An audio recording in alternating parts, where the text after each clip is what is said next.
आपने ये तो सुना ही होगा कि भगवान राम ने अहिल्या को एक श्राप से मुक्त किया था।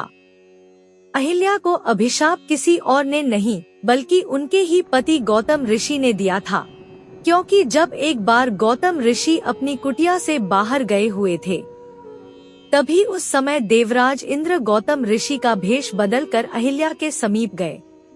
उसी समय गौतम ऋषि वहां पर आए और उन्होंने बिना कुछ जाने क्रोधित होकर अहिल्या को पत्थर की शिला बन जाने का श्राप दे दिया।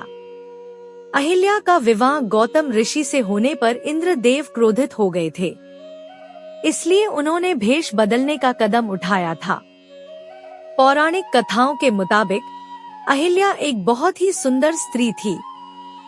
अहिल्या को ये वरदान मिला हुआ था कि उनका यौवन सदा बना रहेगा। अहिल्या की सुंदरता के आगे तो स्वर्ग की अप्सराएं भी फीकी लगती थी, इसलिए देवता भी अहिल्या के कायल हुआ करते थे। लेकिन एक श्राप के कारण अहिल्या पत्थर की शिला में तब्दील हो गई थी। पौराणिक ग्रंथों में अहिल्या के बारे में बहुत सारी कथाएं प्रचलित हैं। तो चलिए जानते हैं आखिर किस श्राप की वजह से अहिल्या पत्थर की शिला बन गई थी और फिर उसके बाद किस प्रकार से नया जीवन दान मिला।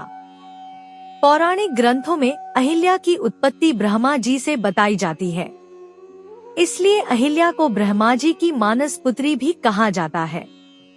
अहिल्या सभी गुणों से परिपूर्ण थी और बहुत ही सुंदर और रूपवती थी। इंद्रदेव भी अहिल्या की खूबसूरती के कायल थे। स्वर्ग के राजा इंद्र अहिल्या के साथ विवाह करना चाहते थे। ब्रह्मा जी ने अहिल्या के विवाह के लिए एक शर्त रखी थी कि जो भी तीनों लोकों की परिक्रमा सबसे पहले पूर्ण करेगा, अहिल्या का विवाह उसी के साथ किया जाएगा।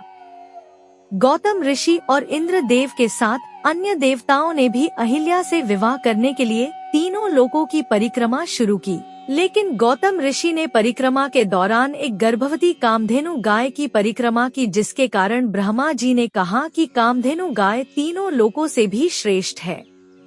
इसलिए ब्रह्मा जी ने अपनी मानस पुत्री अहिल्या का विवाह गौतम ऋषि से करवा दिया था, जिससे कई देवता नाराज हो गए थे। जब एक बार गौतम ऋषि अपनी कुटिया से बाहर गए हुए थे, तभी उस समय देवराज इंद्र गौतम ऋषि का भेष बदलकर अहिल्या के समीप गए। उसी समय गौतम ऋषि वहां पर आए और उन्होंने बिना कुछ जाने क्रोधित होकर अहिल्या को पत्थर की शिला बन जाने का श्राप दे दिया।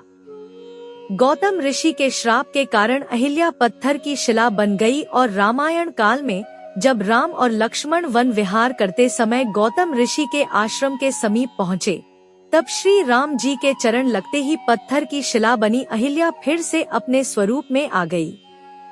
इस प्रकार अहिल्या को नया जीवन दान मिला।